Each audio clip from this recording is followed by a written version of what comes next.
Qu'est-ce que le yoga Vinyasa? C'est la thématique de cette vidéo du jour pour te permettre de comprendre quel est ce style de yoga, à qui il s'adresse et à qui il ne s'adresse pas.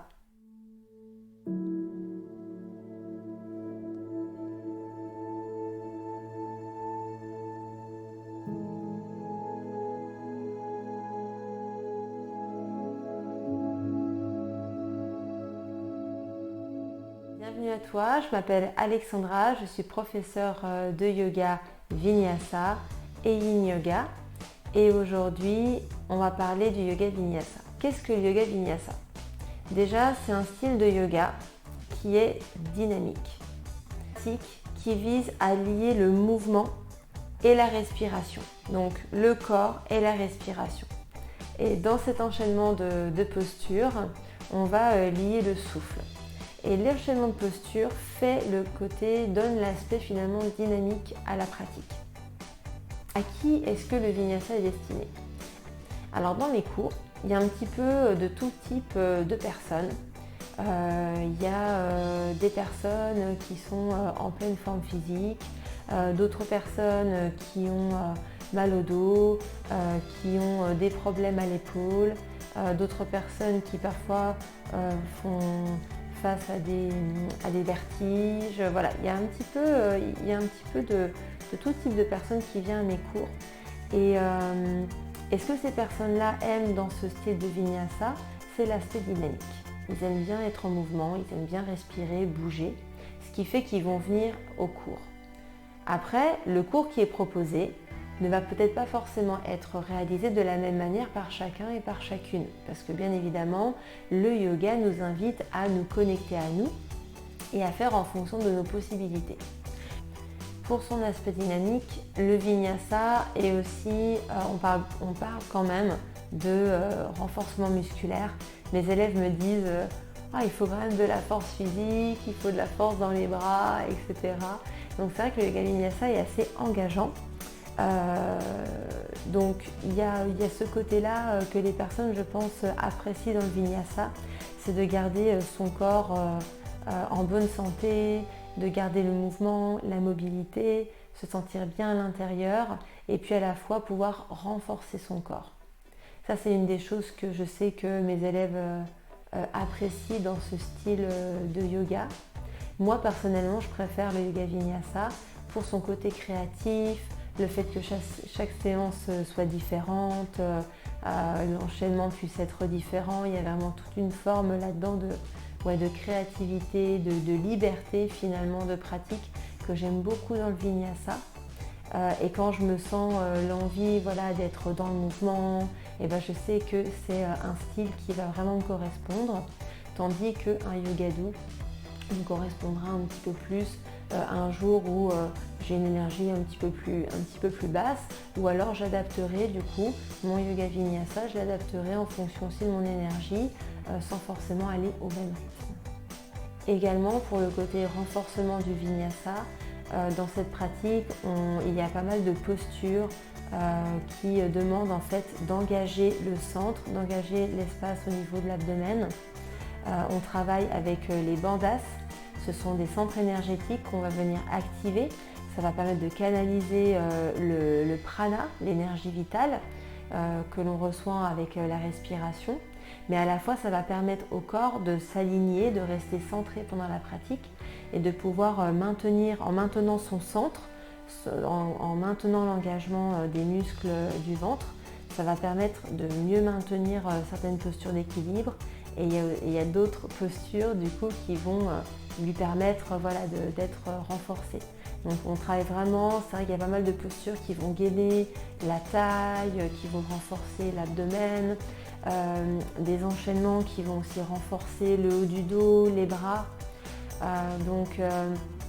Même une personne qui n'a pas forcément de force va pouvoir, en mon sens, parce que dans ma pratique, dans mon enseignement et dans mes cours, c'est ce que je vois, c'est tout à fait possible de faire le Vinyasa même si on n'a pas beaucoup de force physique.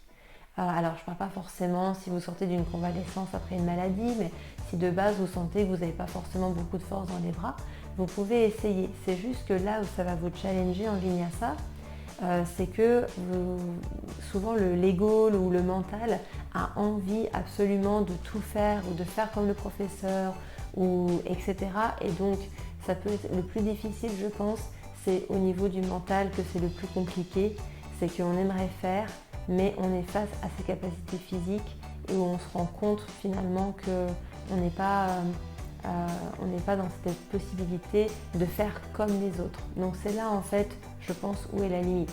Parce que si l'aspect dynamique du cours, le côté enchaînement de posture, respiration, ça vous plaît, si c'est plutôt au niveau du corps qu'il y a des limitations, au niveau de la mobilité, de la souplesse, de la flexibilité, au niveau des muscles aussi, c'est plus au niveau du mental que ça va jouer. Et le yoga, c'est ça. Le yoga, c'est être face à soi et être face à ses possibilités, faire avec ce qui nous est donné par la vie et de nous accepter, de nous aimer tels que nous sommes. Et puis à la fois d'aller au-delà de l'ego, au-delà du mental pour nous reconnecter à notre source, notre lumière, notre joie intérieure.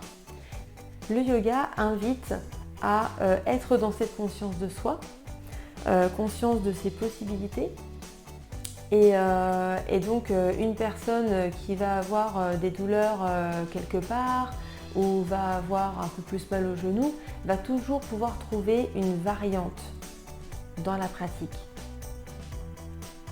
Donc ça demande de se connaître, de pratiquer tranquillement. Donc ce que je vous inviterai à faire, c'est que si déjà vous êtes, si déjà au niveau de votre corps, vous avez mal quelque part ou vous avez eu, je sais pas, une chirurgie au genou, vous avez les genoux sensibles, vous faites souvent peut-être des lumbagos, vous avez des problèmes de dos, vous avez mal au cervical, etc. Essayez de trouver un cours de yoga vinyasa où le prof est à l'écoute et va vous donner en fait des variantes, des manières de pratiquer différemment. Un prof qui soit bienveillant et qui avant tout vous donne cette possibilité-là de vous écouter et de faire en fonction.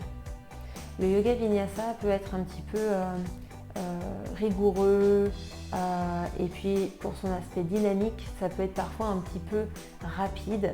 Donc essayez aussi de voir, de faire plusieurs cours de yoga vinyasa pour pouvoir trouver votre professeur et trouver aussi un rythme qui vous correspond. Pour retrouver toutes mes vidéos de yoga vinyasa, tu peux aller directement dans la playlist Vinyasa, ce qui te permettra de découvrir des pratiques. Si c'est un petit peu trop rapide, il y a également dans la playlist Yoga doux ou Yin Yoga, d'autres styles de yoga qui te permettront peut-être de pratiquer un petit peu plus tranquillement si jamais le rythme de Vinyasa est trop rapide. Voilà pour la pratique de yoga vinyasa. J'espère que ça t'a éclairé un petit peu plus sur cette pratique, que ça t'aura donné des clés et une manière de voir ce style de yoga et que tu puisses essayer. Merci encore pour ta présence, pour ton écoute aujourd'hui et on se retrouve très vite pour une nouvelle pratique de yoga, vinyasa, doux ou yin sur ma chaîne. Si tu as aimé cette vidéo, je t'invite à la liker, à me commenter si tu pratiques le yoga vinyasa. Si tu ne connais pas, est-ce que ça te donne envie d'essayer ou pas? Si tu as des questions, n'hésite pas à me les poser en commentaire, je serai ravie de pouvoir y répondre. Je te souhaite une belle journée et à très vite. Ciao.